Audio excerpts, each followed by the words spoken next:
are now watching the Amazing Mets pregame show with your hosts, Rob and CP. Let's go Mets! Let's go Mets! Let's go Mets! Let's go Mets! What's up, Mets fans? Welcome back to the Amazing Mets pregame show right here on both of our channels, on our X accounts, and of course on Twitch as well. It is go time, Mets fans. Here it is, game 157, three-game series against the Atlanta Braves that we've been talking about for months.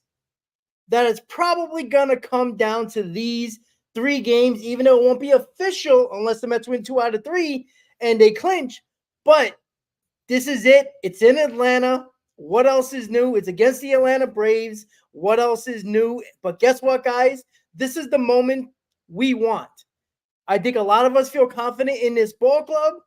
They've proven a lot of us wrong throughout the season. They've bounced back from bad losses. They had an outstanding homestand, and they put themselves in position 2 games up on the Braves, a half a game on the Diamondbacks at the moment, technically a game and a half with the tiebreaker, and it all comes down to this. Chris, my man, how you doing?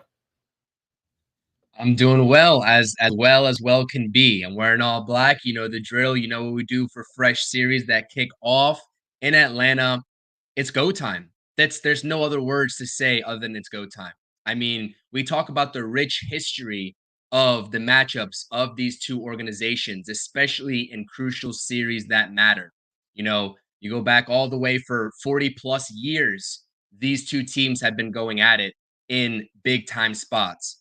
And you know what? More often than not, you know, history hasn't been on the side of the Mets, but it's time to flip that script. Nothing else matters that happened before.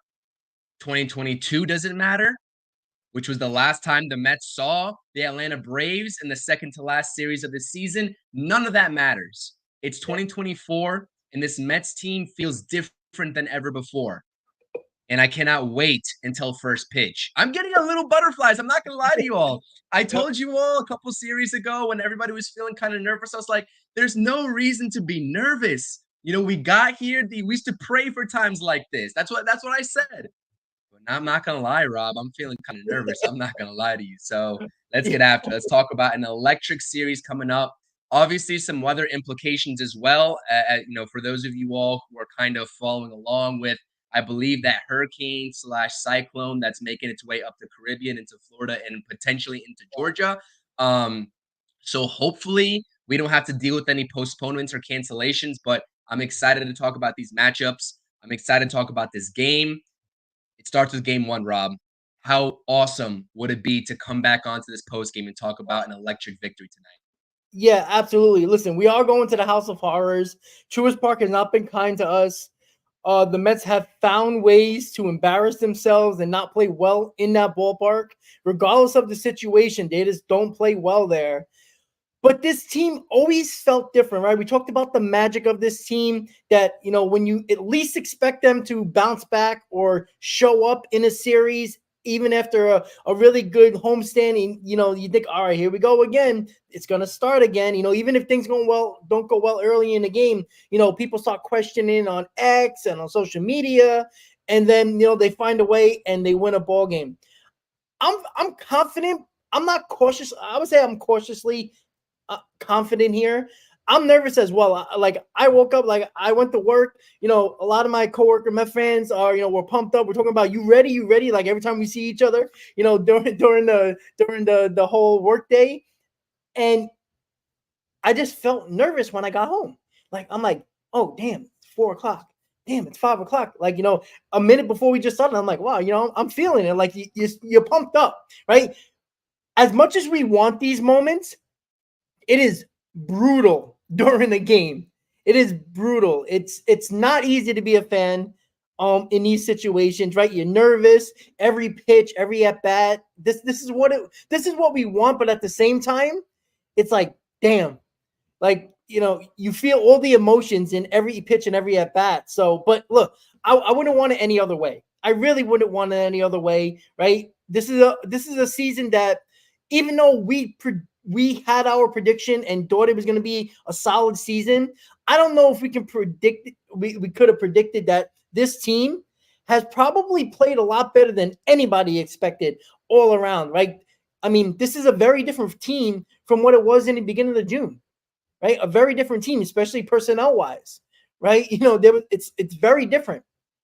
And with the guys that are stepping up all year, and even later in the year, the Iglesias who comes up from the minors, Acuna, over the last week, 2 weeks that has come up after with Lindor's injury, who is not playing. But there is some breaking news, and I don't know if you heard, Chris, but I did. I did. Okay, I just wanted to bring it up now. It's a game time decision that Francisco Lindor could be coming off the bench in this ball game. He's working out right now. He's testing everything. So that's a great sign. That means he's feeling at least well enough or good enough to be available in a pinch hit situation. Now, we look at the lineup here on the side here in the middle of the screen. You wonder, the first thing I thought, if Lindor's going to be available, where's he going to pinch hit? Where would he pinch up? I don't think the Mendoza is going to put him on the field. So if he pinch hit, I think it's like a one-time scenario in a big spot where he's not going to be able to go onto the field. I don't think they want to put that on him yet. And, we'll get into that a little later when it comes to the lineup and where might he, pinch hit if that opportunity comes up. But this is a team that has shocked baseball, not just the fans, shocked baseball. And it's been known, even nationally, that nobody wants to play the Mets, right? We're that that Cinderella team that everybody laughed at in the beginning of the season. And, we took 3 out of 4 against the Phillies. They did not celebrate it in our ballpark. That was amazing in itself, that all they had to do was just split the series and they win the division, and they couldn't even do that against us. Now, it doesn't matter when it gets to the playoffs and what happens there, but this team going into game 1 with Luis Severino on the mound, I know Schwellenbach has been really good, and the one time the Mets faced him, he basically dominated us as we really get into depth on this and during this stream. But I feel confident in this team. I'm nervous, but I'm confident in this team. I'm not sure why. I mean, I guess all the games that they played and they gave us a lot of reasons to be confident, but I just feel good. Nervous, but good. I don't know if that's a bad thing, and maybe tonight we'd be like, oh, we should be more nervous, but I don't know. I feel confident that this team's gonna show up, and I think it's gonna be the guys that we've been talking about all along. Personally, Rob, just to echo exactly what you said and how wild of a ride it's been in 2024, I just pulled back a clip from my channel talking about the New York Mets back on June 3rd. This was a series that they were going to begin against the Washington Nationals. And I quoted, and I quote, said, these guys are playing garbage baseball, but for some reason, I am optimistic about that Nationals series. And that's when they were going to DC, I believe. And that's the series that I was going to. And since June 3rd, they went 63 and 34 since that date. This is a complete 180 ball club, or maybe even a 360, however you want to put it in the phrase, of a ball club from that time. Yeah. Contributions from everybody, right? Tyrone Taylor, a guy that also I think you missed there when talking about Iglesias and Acuna. Tyrone Taylor in the month of September is batting over 350. He had his hit streak snapped at 6 games, but he's got a new, I think, 3 or 4 game hit streak. He's right back in the lineup. So they're getting contributions from everybody. And Mendoza's playing the hot hand. Now, we'll talk about the lineup here in just a second, because obviously you have a little bit of a weirder configuration, right, with Starling Marte at the 3 spot.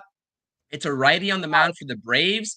Yeah. He's the splits. If you care about that for Starling Marte, they're not kind to him against righties, right? He's batting 250 against righties versus over 300 against lefties. So very curious about that. You see Jesse Winker. I think personally, if, right, there's a situation where Lindor comes in to pinch hit, I think for Jesse Winker would be, one of those times up there, and unless I guess there's a lefty, but it doesn't matter because Lindor, switch hits. But let's talk about this pitching matchup first and foremost. Let's not get ahead of ourselves.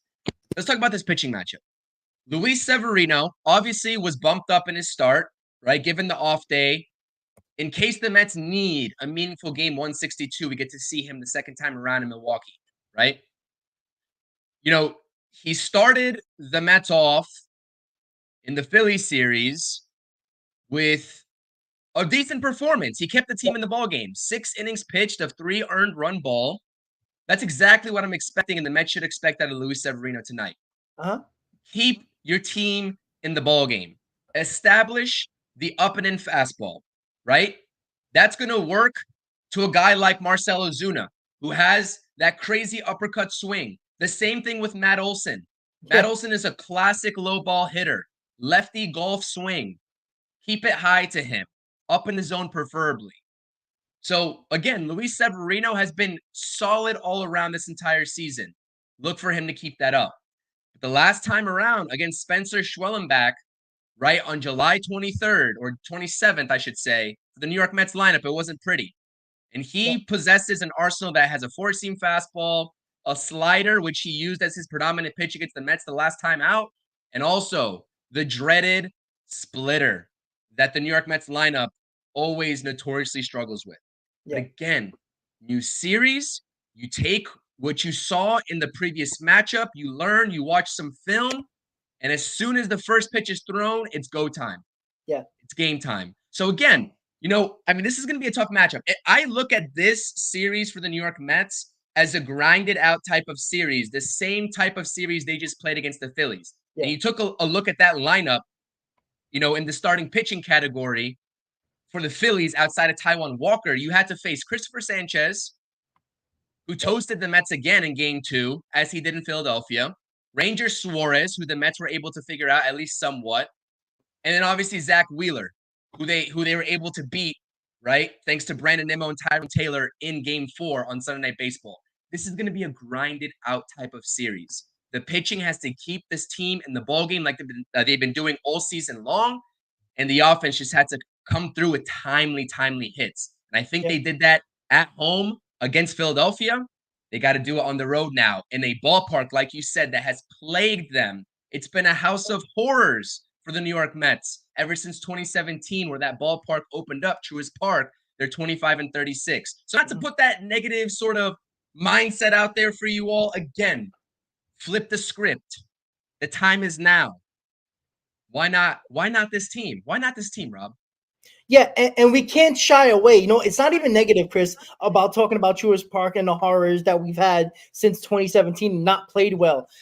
You have to embrace it, and I think this team is going to embrace it. And I think because they're coming off of a hard-fought series, that they're going to be ready to go in this game. This is not a proclamation or a guarantee that they're going to win these games in this series.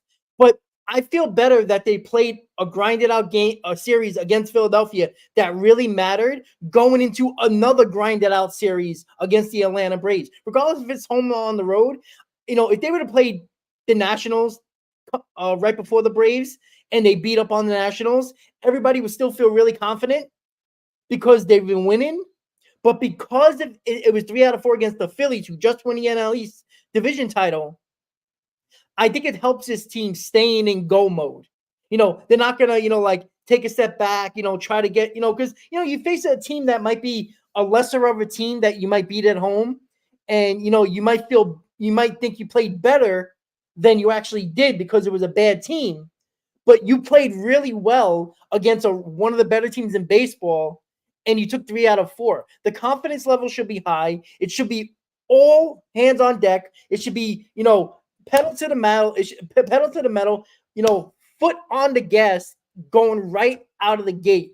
And I think that series really made the Philly series really made fans realize that this team is legit. Now they do have work to do. We all know that. The job's not done. The job is not done until you punch your ticket into the postseason. I don't care how you do it. I said it before, right? You know, there's mathematical scenarios where the Mets could not play well in this series and still find a way into the playoffs, right? I did that scenario 2 out of 3 if we lost, if we get swept or something like that, right? We all know what happens if we win the series, right? We all know that. But it's not being negative to talk about other scenarios in this series if it comes up, because the Mets and the Braves have alternative ways of getting to the playoffs because it has to deal with the Arizona Diamondbacks as well. So I like to bring that up because I don't want people to jump off the Shea Bridge, if the Mets lose 2 out of 3, even though losing 2 out of 3 isn't a death sentence because we still be out of this series up a game and it's still in the Mets' hand to make the playoffs. Now it'll take it till Milwaukee, but at least we know there's alternative routes to making the playoffs. And we don't want that. You don't want that. I don't want that. The chat don't want that. No, we want to end it. We want to have the final 3 games of the season with our feet up, getting people healthy, and talking about who's going to be pitching in the wild card series. What's the lineup going to look like? Who's going to be on the postseason roster? That's what we want to talk about, right? I don't want the Milwaukee games to matter. Now, it might matter, to somebody else, maybe seeding wise, if you care about that, right? Because I know a lot of people have been talking, I'd rather face the Padres. I'd rather face the Brewers. I don't care. The Mets can beat anybody. I don't either. I don't care. Oh. I'd rather see. I don't care who we see, honestly. Yeah. But for me, Rob, right now, I want to back that up and say that this is more than just obviously, taking 1 of 3 and still being fine. I titled this video, Mets are looking for sweet revenge, right? In Atlanta. This is personal. This is personal. And it should be personal to every New York Met, right? Not only on the 2022 team, because who cares? But, it should be personal to every New York Met that has played in meaningful games against the Atlanta Braves. This is obviously the history of it all, et cetera, whatever. But it should be personal. And, just being on social media, having to deal with Braves fans. I mean, I'm sure you have them sometimes in the chat. Some of them are respectful. Some of them take it a little bit overboard. We've had to deal with that. And you know what? We've honestly had to shut our mouths because they've gotten the best of us for Lord knows how long, right? This is personal. I need to come on here on this post game and we need to spam the W's just like we did in the Philadelphia series. I don't care. So all this, let's take 1 of 3 or anything. I'm not saying that's what you said at all. I know that you don't want that. I don't want that. I don't think anybody in this chat wants that. But I want to make sure to emphasize the point that we want this very badly, like very badly. And I think this Mets team wants it just as badly. And seeing their demeanors and seeing how they played against Philly, they wanted to strut into Truist Park with the opportunity to let everybody know, the Braves organization and their fans, why they're going to be going to the playoffs. This is it, man. Yep, absolutely. And I think it's a mental hurdle because it's a totally different team than 2022, except for the core, right? But I still think it's a mental hurdle that I think Met fans and some of the Mets players, I think, have to get over. I don't think that if they lose this series and they still find a way into the playoffs, that they're gonna, hide under their shell and feel bad for themselves like they did in 2022. The difference with this team compared to that team was they were struggling down the finish line in 2022 in September. This team is red hot in September. Huge difference. Remember, go back to 2022. The Braves were red hot for like 4 months straight. Remember, they were chasing our asses for 4 months. And it came up 2 games, going to Truist Park, and we know what happened. I think there's a mental hurdle here that I think that, I said this in Mets Talk Live yesterday. They got to exercise the demons here.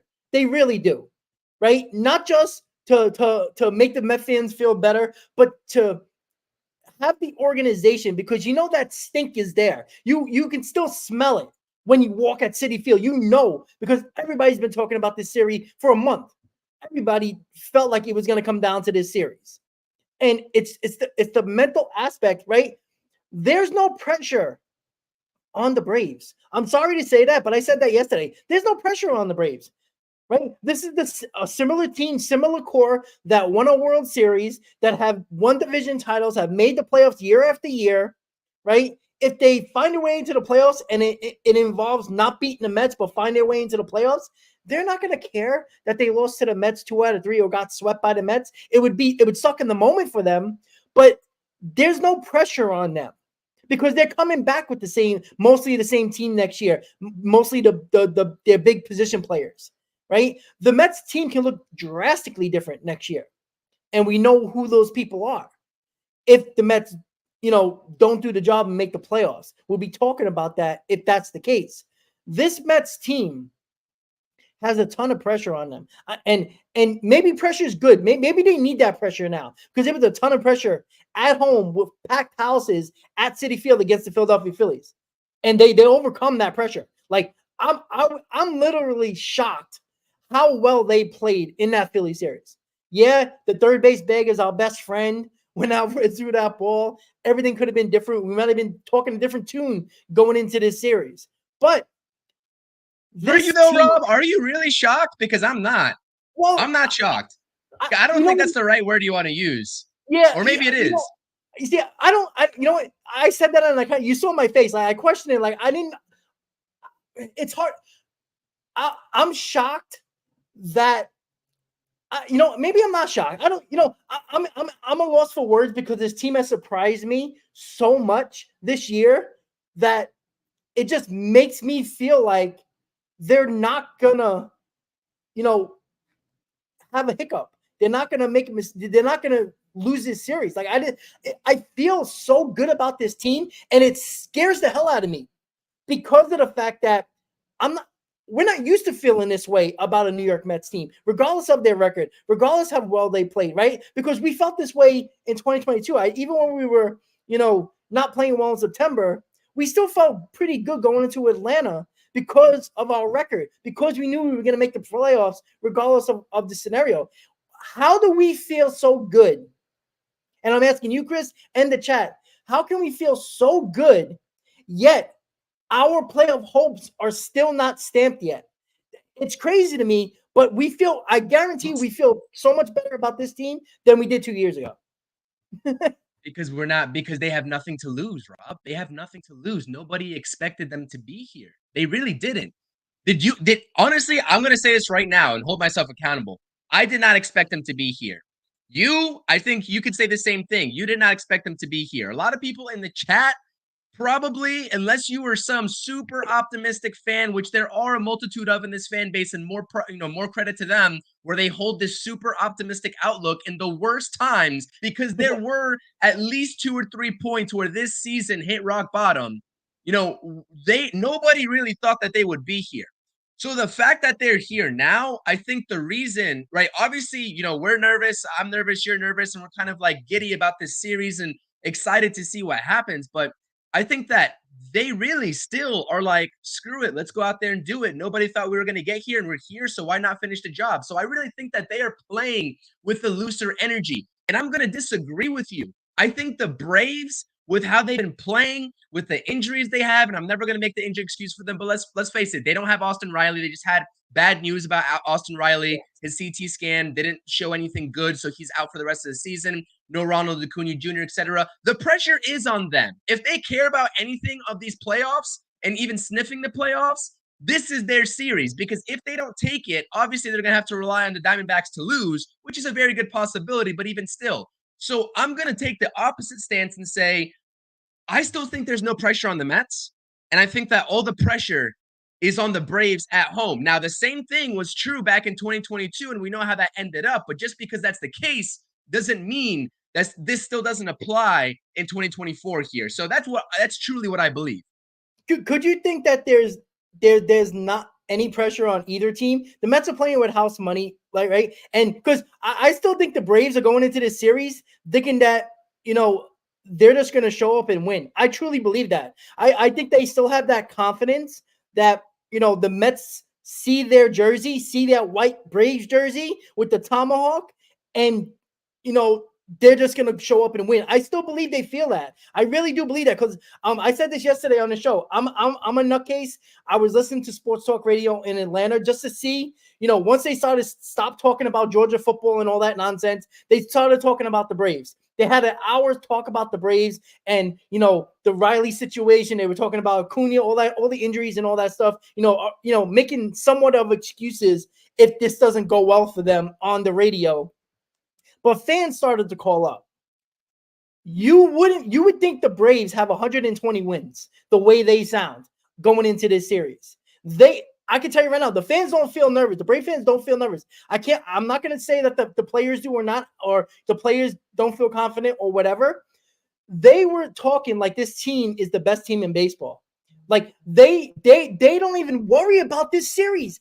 It's crazy how they were talking. But it doesn't matter to me. To be honest with you, it doesn't matter to me, because if you are a Atlanta Brave player and you see this team, this Mets team, walking into your stadium with the way that they've been on fire with the best record in September, that is night and day different than the way they came into your stadium back in 2022. So I don't buy that for 1 second. Their fans can have whatever optimistic feeling that they can have. I don't give a damn. The Braves players, I promise you, this is not a no pressure series for them. I promise you. And maybe, yes, there is some pressure for the Mets to finally get over that hurdle, because this is Truist Park and they've had a very bad time there, record wise since 2017. But I promise you, this Braves team is looking at how hot this New York Mets team is right now coming into their stadium. And they got the pitching, right? They got the pitching to succeed with Schwellenbach, Sale, and Fried, right? But the New York Mets just took care of business against Philly and their best pitchers. And there's no mistake. They can do the same thing in Atlanta. So I'm sorry, there is pressure on the Braves. That's all I'll say. And that's why game one is very important for the New York Mets, because I think if they take game one, they're off for the races. I think they're gonna have no holds barred. I think they're gonna completely destroy this Braves team if they win game one. I don't think it's a thought in their mind.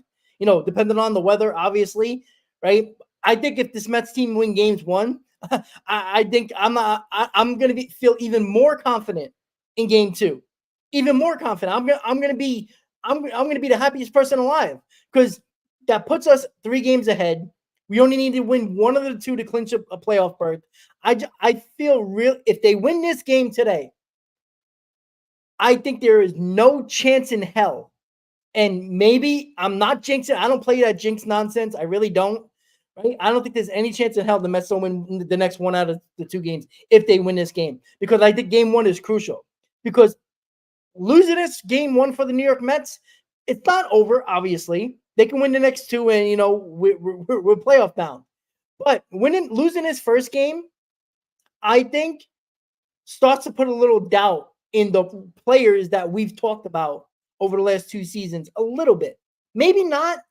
Maybe they go out there the next day and do really well because they bounce back all season. But it is the Braves. It is Truist Park. It is the House of Horrors. They all know that. I guarantee you they get asked questions about that pregame with all the interviews they're doing. So it's talked about. And maybe because they've talked about it prior to this series, about we know what happened in 2022. Pete Alonso brought it up in that meeting. Maybe them embracing it and talking about it makes it easier to walk into that ballpark and just play freaking baseball. We'll see. Obviously, at 7:20, we'll really find out what this team is made of. But we got the pitching. I know we said that before a couple of years ago, but our pitchers back then weren't pitching that well at that point. Our pitchers now, I know Peterson has struggled a little bit. Severino has been pretty good. Manaea has been really damn good. And I think our pitching is lined up exactly the way we wanted, just like the Braves. But I don't go into this like thinking that this team's gonna fold. I just don't. And it all starts with game one with the pitching matchup tonight, and we're gonna get into the lineup probably just now. I'm ready, and I know this team is ready. I know this team is gonna prepare. I don't think Mendoza, and this is key. I think Mendoza is gonna be a big part of why the Mets are going to be successful in this series. Mendoza does not lack any confidence. Even when the players might have had some lack of confidence during the season, Mendoza never lacked confidence in this ball club, in his decisions. And I think Mendoza's mentality, his cool, calm, and collective mentality is going to bleed right into this Mets players that they already have. And I think that calm demeanor that Mendoza has is going to be extremely helpful to this Mets roster in this series. I think it's going to help. It's helped all year, And I think it's going to be even better because when you're confident, when your manager is confident in you, you kind of feel that confidence as well. And I think they're going to take this right into this series. And, it does start with game 1, Chris. And you want to start talking about that pitching matchup? What we really need to talk about? For which, Swellenbach or Severino? So, Bush Wellenbach. I know you brought it up that, he had 11 strikeouts. He pitched extremely well. It was at Citi Field, if I'm not mistaken, right? That 4-game series. He That's at pitched Citi Field. He had 11 strikeouts over Yeah. 7 innings pitched. So Yeah. So with Wellenbach, right? There's not much homework you can do on one game because it was a different team back then. I do wonder how they're going to go about it. And, we can throw the lineup into this as well before, after we talk about Severino. How the lineup now, obviously, I think they're doing their homework. They've done a good job seeing the pitcher a second time and doing better. Maybe not as great as we want them to be, but better than they were the previous time they faced a pitcher. Are they going to try to hit more to contact? Are they going to change their approach, which they've been very good at? You can see in the Philly series at Citi Field, we played them a week ago. And you've seen the difference, right, in how they approach different pitchers, right? Even when they weren't hitting them, they were still putting better at-bats together. 11 strikeouts means that they were trying too much. They were over-swinging. They were probably trying to do too much.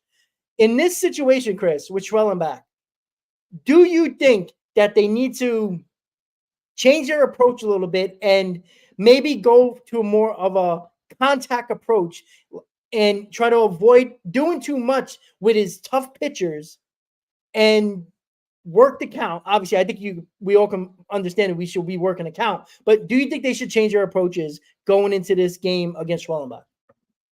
I don't think so, because you just faced a tough Philly rotation, over the last however many games, 4 games in the 4-game set.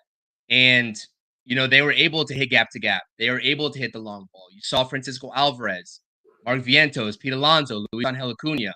So I don't really think they need to change up any of their approaches, to be honest with you. This entire season, they've been kind of like middle of the league in terms of league average, as far as that goes, in terms of the strikeout rate over their lineup. But in order to change I guess the philosophy has been the same this entire season, whether that's coming from the Mets bats themselves or whether it's coming from Barnes or whether it's coming from Eric Chavez. It doesn't really matter what it is. So I don't really see them changing their approach.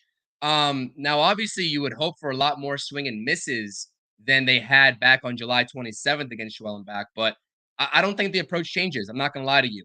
I'm curious, though, in terms of having the new personnel where they're at, because Marte was not batting third, back on July 27th. Jesse Iglesias? Winker, Iglesias, right? This is a whole different lineup configuration. So Very true. I'm curious how that goes for them. But in terms of the overall at-bats that they've had recently, especially this past series, I don't think so. I think that they have the right approach. And if they use that against Schwellenbach and Sale and everybody else, there's very few pitchers in this league, and I know that Chris Sale's the Cy Young frontrunner. There's very few pitchers in this league that'll be able to shut them out. So hopefully I'm not eating my words, right, when we come on for the post-game, etc., but we'll see. Well, hey, even like the game against Wheeler, right? They were getting mowed down. Wheeler was pitching excellent until he made a mistake to Nimmo, and it still won us the ball game. Now we can not hit Schwellenbach at all, but that doesn't mean the Mets are not going to win the ball game, right? And I think that's the key when it comes while we pivot to Severino here. This is why we need Severino. If he does go 6 innings, 3 runs, it's a manageable way depending on what the Mets do offensively. You got to keep your team into the ball game. We all want them to go 7 innings, 1 run, 10 strikeouts, right? That's what we all want. But he can throw 6 innings, three runs with 6 or 7 strikeouts, and that's a really good start considering the fact that this Braves lineup is still very dangerous, even with the injuries they have. Olsen's hot right now. Ozuna has been coming along as of the last week or so. So these are guys that are hitting the ball over the wall again. So, Severino has been prone, even, he doesn't give up a tremendous amount of hits, but he gives up the long ball, at least recently. That's something that the Braves have done very well against the Mets in years past, even this year. We got to keep the key to this game with Luis Severino, keep the ball in the ballpark. This is not a team that strings 4, 5, 6 hits together to drive in runs. They hit the ball over the wall. That's how they win. And I know you can say that about a lot of teams, but look at the Braves. Just look at it. I was looking at the stats. They don't bunch a lot of hits together. The Mets have done it. They've hit a lot of home runs, but the Philly series in general, they really grinded out a couple of runs in that series to make it very difficult for the Phillies, and it increases their pitch count of the pitchers as well. This is a strikeout team. You talked about it. This is a low ball, waist to knee, low ball hitting team. You got Ozuna with the launch angle, Olsen with the long. So a lot of these guys, the success from Mets pitching was because they worked the upper part of the zone. Severino needs to work that upper part of the zone. They strike out a ton. They can't hit that ball letter high. They cannot. Ozuna can get to that ball, but if you get it just above the letters, he's fishing for that. You got to work up in the zone in this series, and the Mets have done very well with teams that have that are a low ball hitting team, which the Phillies were. That the Mets got hurt on pitches that were low in the zone. When they missed their spot, the Phillies took full advantage of it. The same thing with the Braves, and I'm glad you brought that up earlier, Chris. Up in the zone with these pitchers, they got to work up in the zone, and I think the Mets will be successful, especially Severino with his high velocity fastball. And you can sprinkle in your off speed and your breaking ball pitches, obviously. But if you can get the upper part of the zone fastball working and have them fishing, your breaking ball and off speed pitches are going to do wonders low in the zone, because they're going to be expecting that high fastball, and you crinkle in a changeup or a slider, and you have them fishing. And I think that's the key to Severino tonight. You got to stay away from the fat part of the bat and low in the zone with them. I really think that the Braves lineup is a little top heavy, especially with the injuries that they've sustained this season. And that's something that is applicable to the Phillies, but it's not as applicable as the Atlanta Braves right now, especially the way their offense has looked. So I think that, although Matt Olson has had tremendous success against Severino in his career, he's 4 of 10 against Severino. And who's batting fifth for them? I completely forget, but the two guys in the middle of their lineup, if I'm not mistaken, have Severino's number. You guys can fact check me on that, but I know that Olsen is 4 of 10 at the bare minimum. So if that's the case, and you're Jeremy Hefner and you're Luis Severino and you're Francisco Alvarez, and you are seeing that in your, the stat sheet, and you're kind of game planning for that, you might have the opportunity, depending on the game situation, to sort of work around those guys in the middle of the order. Now, obviously, 1 through 5 is still pretty solid, right? Especially with the way they've been hitting against the Mets in their careers. You got Michael Harris, Ozzy Albies, Matt Olson's in there, Marcell Ozuna, and I forgot who their fifth is in that lineup. But again, right, you utilize the upper part of the zone, you induce swings and misses, and this has not been a new sort of strategy. They even deployed this, especially with DeGrom and that pitching staff in 2022 in the second half when they met the Braves, especially to Matt Olson, because Matt Olson will swing and miss on that high end fastball. And honestly, he'd rather see the slider down and in, because he'll just golf that right out of the yard. So obviously the game plan of attack for Severino has to be the fastballs up in the zone. But really, the guys in the top half of that order, Ozuna, Albies, Michael Harris has a little bit too, but again, they're such a powerful team, right? They're top 10 in home runs for a reason, because they have the launch angle, they prioritize that, and that's just simply what they do. And they've scored runs in bunches because of it. But there's a way to beat that kind of team, right? There's a way to pitch, strategically to that kind of team. So hopefully Luis Severino has that 96, 97, maybe even 98 if he's feeling good in his back pocket, and he's able to utilize that. We have to avoid any sequences like he threw Bryce Harper, especially in that second at bat where he pulled that home run out of the yard. You have to avoid going back to the same pitch 5 or 6 straight times. I know Luis Severino's sweeper has been his bread and butter this year, along with the four-seam fastball up. I understand that. But you cannot, especially if you're struggling to put a hitter away, you can't just keep on throwing that. You have to mix it up and then go back to it. So this is a lineup again. There's this is the NL East right here in a nutshell with these top 3 teams: the Phillies, the Braves, and the Mets. Right? They have their particular pitches that they are successful on, and they have their particular pitches, as all teams do, that they struggle on. One thing is for certain, is that if you make a mistake over the heart of the plate or in the inner third of the plate, all of these good teams from here on out, the Brewers, the Braves, any team you see in the playoffs, whether it's the Padres or whoever else, they will take advantage of those mistakes, limit the mistakes. And I think Luis Severino, to his credit, has done a good job with that over the past 2 outings, right? Talk about back-to-back performances of 6 innings pitched and 3 earned run baseball. Like, that's pretty solid, and that's keeping your team in the game. And you got to hope that the offense goes out there and does their job. But again, it's not like we're talking about a staff that has given up too many mistakes. I guess David Peterson over the past two outings or whatever has kind of faltered a little bit. But outside of that, you go into a series with Sean Manaea in Game 3. Hopefully, you're talking about a team that's won a game, before Game 3. So you can talk about taking a series or even sweeping it in this Atlanta Braves series. David Peterson, what better way to show that you're not having a fluky season and you're going to be here for many years to come in this rotation as a starting pitcher 4 or 5 than going out there and putting up a tremendous bounce back performance in the most important series of the season in the Atlanta Braves. I mean, really, I'm not going to lie to you, Rob. I know that we're talking about the Braves a lot just because of, our respect for them as a team in terms of how they've kind of beaten up on the New York Mets.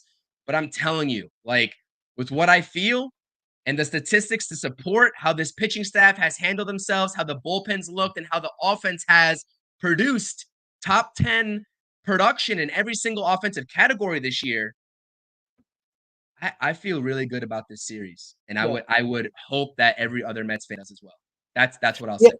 Absolutely. And you talk about the lineup for the Braves. I'm looking at it right now. Three of the top 4 are left-handed. Harris, Albies, Olsen, and in between is Ozuna. So, you talked about that sweeper, right? That sweeper can be dangerous to those left-handed batters, especially low in the zone. If you don't get, that backdoor sweeper in the back part of, of the zone, onto left-handed hitters, if you don't get that backup sweeper going to them, and you leave it off over the plate, they're gonna knock it over the wall. Like they're Olsen, Harris, those guys love that pitch. If that's why it's key for that high fastball up in the zone is so key, because you got to have them thinking about that. So that sweeper could work to left-handed batters. Like I said, Soler, always dangerous. Laureano has killed the Mets since he was acquired, was picked up off waivers from the Braves. Darno always kills us. He's at the bottom of the order. Urshela has been really good over the last couple of weeks. He's been there. Besides Olsen and Ozuna, Urshela has been their best player offensively. He's actually been really good for them, and he's batting 8th. And then we know about Orlando Arcia, who always seems to hit a damn big home run against us every single time we face him. So, you talk about it's a top-heavy lineup, but, this other part of the lineup, too, for the Braves could be a little tricky, as well as a couple of these guys has killed the Mets in the past. So, I'm confident Severino is going to do the job. He's stepped up big time this year for this team, right? He was considered our ace until Manaea found the fountain of youth and just came out of nowhere and became, Oakland Manaea. And I think he's better than Oakland Manaea at this point. We have 2 pitches in this series, depending on weather, obviously, that I'm extremely confident going into a series with right now. And it starts with Severino. And look, Severino needs to come up big here, right? I'm not saying, 7 innings, 0 runs, 10 strikeouts. I'd love that. That would be beautiful. But he's got to just do everything he can to keep this team in the ball game and still pitch well, because I think this offense is going to score runs. They're gonna bite, claw, scratch their way to runs, because this team, even though they're top 5 in home runs, they find ways to score runs despite the home run ball. They claw, they work hard for runs, even when they're not getting them in a game, similar to the Zach Wheeler start in that game on Sunday. They find a way to score runs despite the home run ball. They fight and claw their way to runs. And I think that's what they're going to have to do with Schwellenbach. It's hard to get that ball up in the air with Schwellenbach. He's, that splitter is a hard splitter, right? he throws it like a sinker. It's not easy to get that ball up in the air. It's a nice day in Atlanta. It's a hot day, not a lot of wind, so the ball's going to carry. If you can get that ball up on Schwellenbach, the Mets have a great opportunity here to, jack that ball over the wall when it comes to the lineup. So, look, for both Hey, Rob, guys. Yeah, good. Gates is making a good point here. You said that there's however many lefties in the top 4 or 5 of the Braves lineup. I also did hear what Gates is saying in the chat about Albies only hitting right-handed ever since his latest injury. So I don't think he's going to be batting lefty tonight, even though it's a righty on the mound. That's his worst side, right? Because he's a better left-handed hitter than right-handed hitter. So again, that's power for sure. Yeah. Yeah, that's better for us. But again, Albies is such a good player. We all know that, right? I know he's on the Atlanta Brave, but we all know he's a really good player. Maybe that injury is affecting him more than we think. Again, I don't watch the Braves every single day. I don't even watch them when the Mets play them, and I scoreboard watch. But other than that, that's a good call by you, Gates. Thank you for picking that up for us. So if he is batting right-handed, it's his worst side for power-wise. But again, it's all going to come down to execution, right? We all know that, right? Stay in your lane, do your job, and you should be okay, right? Don't try to do too much, right? Alvarez tried to do too much in the Philly game on Sunday and almost cost us. Don't try to do too much. Play your game, stay in your lane, do your job. And this goes for everybody in the lineup, everybody who comes on the mound, do your job. I feel confident if you do your job, the Mets are going to prevail in this game 1. And this is the only game that we should be worrying about at this moment, including the Mets. Right? We can talk about the series and all that, and I've talked about it. So I'm to blame a little bit, but I just want to talk about this game now. Right? I'm focused on this game. We're about an hour, a little bit over an hour away until game time. I'm ready. Right? The lineup we can get into for sure really quick. Before we end the stream, the Marte batting third with a righty on the mound was very, very interesting to me. When I saw that, I'm like, okay, he's trusting the veteran. And I'm a little worried about Marte in right field because that is a big gap in right field. Marte, he's been better as of late, but he scares me defensively sometimes, especially going after balls in the gap and down the line. It's a big right field in Atlanta. I'm a little shocked that Marte, I thought Marte was going to DH today. I know Winker, because of the righty, is probably going to be in a line. I thought he was going to DH because I think Mendoza likes Marte's bat in the lineup. I'm surprised they're not going to go with Bader, Taylor, and Nimmo in the outfield today. Little shocked, but I think Mendoza wanted Marte's bat in the lineup. The veteran bat in the lineup, batting him third, is a lot of trust in Marte in that lineup, Chris. I agree with you. I was fully expecting for Harrison Bader to be in this lineup for the New York Mets tonight, especially with the righty on the mound. I told you all about the splits that Marte has, but let alone batting third.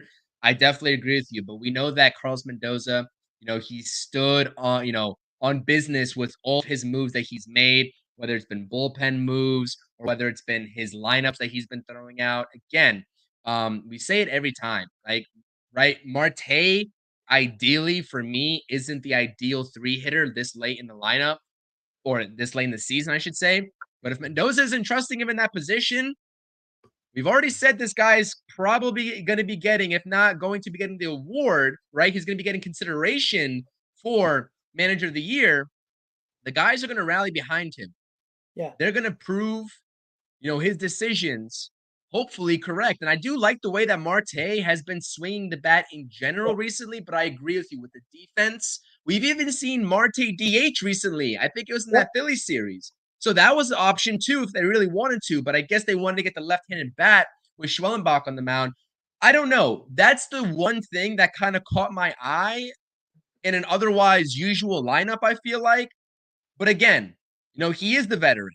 He does have limited range out there in right field, and you got to hope that more balls are hit to the right center field gap than the right field line, right? With Taylor kind of roaming over there in center field.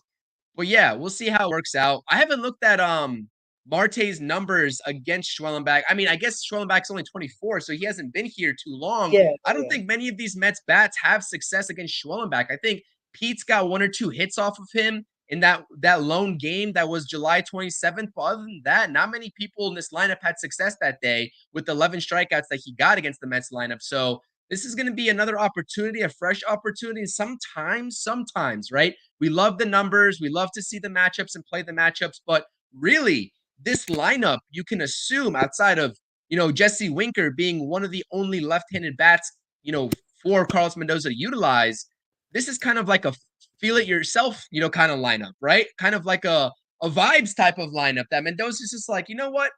I'm going to get up here and I'm Yes. going to bat Marte third because Yep. I think that he's going to have a good day. I'm not saying that's the way he made his decision, but it's kind of like it's a little bit random. Let's be real here. We haven't seen Marte bat third, I think, at any point this season, or at least a very few handful of times this season, right? I mean, I can't think of many times that he's batted third, right, Rob? Yeah, I don't recall. Maybe once earlier in the Yeah, season, but I don't remember much of it. But you know what's interesting, Chris? Like, how many right, times have we spoken about, wow, I'm surprised that guy's in the lineup. Look where he is in the lineup, and they right, come through. right. And listen, Marte, we know is a hitter, right? We know he's a better hitter than a fielder at this point in his career, right? We all know that. I think Mendoza's just trusting his veteran here, right? I think he wants that veteran bat in the lineup in between Nimmo and Alonso. And I think that's the case, because you could have easily seen Winker in the third and three hole tonight, getting that left-handed bat in the lineup, because the Mets are very right-handed dominant in this lineup. Obviously, other than Nimmo, if Lindor's not playing, it's very right-handed dominant. And I think he wanted to get that extra lefty in there. And look, he goes righty, lefty, righty, righty, lefty, to start the first five batters. So I thought they were going to put Alonso 5 and Winker 4. When I saw the lineup, just to split up the lefty righties, but they didn't do that when it comes to Marte and Alonso. But he's putting all the confidence in the world in Marte's bat. And you know what? Will anybody of us be shocked if Marte gets a big hit today? No, because he's a veteran guy, and the guy is a hitter. The guy is a goddamn hitter. And you know what? We're not questioning Mendoza's lineup. It was just a little No, I'm shocking not. to see Marte. Now, if Marte was in a lineup batting sixth, nobody would talk. It would be, okay, makes sense. But him batting third shows a hell of a lot of confidence. And listen, why wouldn't we trust Mendoza having confidence in every name he writes down on the lineup? Because he's been excellent with it. He's been using his gut, not using analytics as much. He's going with the hot hand. And regardless of who's pitching, he's basically now did he put Winker over Martinez? Absolutely. Absolutely. That was a matchup decision. But everybody else in the lineup has been hot, or at least been really good, right? Besides your starters, the guys that you would think maybe might not get a start have been playing well. Taylor's in the lineup. Marte's in the lineup, right? Acuna's in the lineup, who's been really good. So these guys are here. And I'm trusting Mendoza with every move he makes, regardless. If it doesn't work out, it doesn't mean it was the wrong move. And I trust this team. I trust management. And I'm ready to go. We're a little over an hour away, Chris. I'm ready. You got anything else to say before we end this, bad boy? No, I'm ready too. I mean, catch us on the post game show. Some great, great in-game live streams happening as well. You got Hector Blunt Thoughts on his channel doing an in-game live. You got John from Pure Adrenaline Sports, I believe, also doing an in-game live. So make sure you check out both of those channels. Shout out to them and their, endless support with us over here in the pregame and the post-game shows. So, want to show that support back. But shout out to the chat. I mean, this is a lively chat. Both in your chat and my chat. We appreciate you all being here. That's bar none. This is a huge series. Again, this is a different vibe around this Mets team. There's something different about this team, and it seems like it's just the energy with this team on a daily basis, on a nightly basis. And they show up ready to work, and they've been getting the results, right? We talk about the records ever since, mid-June, right? Early July, whatever point in time you want to, allude to. This team has been great. They've been a top 5 team in baseball, arguably maybe even the best team in baseball, right? If you take a look at some of the records here. So again, they've been taking care of business. This is the biggest series of the season. This is against a team and an organization that's had your number, and the history is just history at this point. I'm sure it's been a talking point, but it's not been an overly, big talking point probably with this team, because they know that this group of guys they believe in, and they're going to pick up. If someone makes a mistake, they're going to pick them up. Go out there, do the job. It starts with game 1. because I'm going to walk in on the pregame stream tomorrow or the postgame or whatever I'm available for. I got to check my schedule against the Cy Young frontrunner and Chris Sale. If we win game 1, I'm going to be so very confident. So get us game 1, get Sevy some run production, and Severino's got to go out there, attack the upper part of the zone, stick with the game plan, and hopefully we're talking about some W's and spamming those W's on the post-game show right here on the channel with Rob and myself. Please subscribe to the channel. I'm so very close to 1,000 subscribers on the channel. If you're watching the replay or here live, if you're not subscribed to my channel, come over to the YouTube, hit that link, subscribe. I definitely appreciate the support and spam those thumbs up buttons. It helps us a lot. And that's all I got. Let's go Mets. Take care of business. It's the time. The time is now, Rob. The time is now. Absolutely. The Mets need to be out for blood, right? They need to be that shark in the water, smelling that blood. They got to end it, right? I'd love for everything to end this Braves team and really crush their hopes of making the playoffs. Obviously, it won't be the end for them. It could be, but it'll make it a lot harder for them. I want to do that, right? I want them to smell blood. I don't want them to let up. I want them to do everything in their power, which I know they will, to beat up on this team. Make sure if you're on X, guys, subscribe to the channel. Head over there. And if you're on Twitch, got a couple of people on Twitch, which is awesome. Make sure you head over to the YouTube channels and subscribe to both channels as well. We will be having a post game right after the game. As soon as that last out happens, win or lose, we will be here to talk about it. And make sure Heck and John with PAS is going to be doing their live during the game. So you got us before and after, and you got those guys in game. So make sure you hang out with them as well and subscribe to their channels as well. With that said, guys, thank you for tuning in to the Amazing Mets pregame show right here on all our channels, X and on Twitch. Let's go Severino. Let's go lineup. Let's go Mets. Beat those Braves.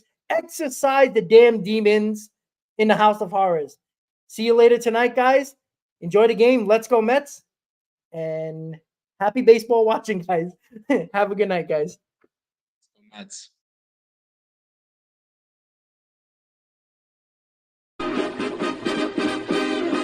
Meet the Mets, meet the Mets. Step right up and greet the Mets.